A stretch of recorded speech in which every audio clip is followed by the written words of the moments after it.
Now, one of the things we can do with a tabulation like that is perform a three-way tabulation. We want to ask the question, one way of saying this is we want to ask a question of saying whether that age factor that we just saw, the age influence on attitude, is in fact the same for males and females. We already saw that males and females weren't different in their overall effects, but they might have different gradients for their ages in terms of the influence on the attitude. So we want to check that. So this is a tabulation that's divided into two parts. The top part in each table is for the male, and the bottom part for female. Up above we have the percentage distributions, which are very similar to what we looked at before, and down below we have the chi-squares. And what we're finding is that the age differential or age effect on curriculum attitude is about the same for males and females. And in fact, the chi-square is significant in both cases. That is to say, we'd say for both males and females, there's a similar attitude, a similar effect that age has on attitude. And we'd also say that it's significant in both cases. So now we look at the logic of what we're doing here. And I want to get a little bit symbolic here. I want to say that we have a dependent variable y. In this case, it was attitude.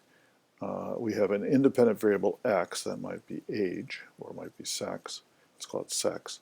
And we have a control variable z, which we might call the other. So if x is sex, then z is age. And we see that x has an effect on y, maybe, but x and z are related.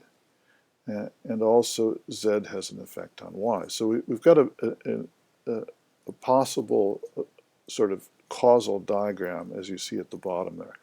That is to say, x and z are correlated and they both affect y. But it could well be that x and z are correlated and that in fact only one of them is causing y. So that the apparent effect in this case between x and y is simply because a consequence of its effect, correlation with z and z's effect on y. We want to find that out, so what do? We look at the effect that x has on y within the levels or controlling for z. Mechanically, we tabulate the variables y and x, which we did, and y and z, which we did, and x and z, which we did, and then the three-way tabulation of y and x controlling z.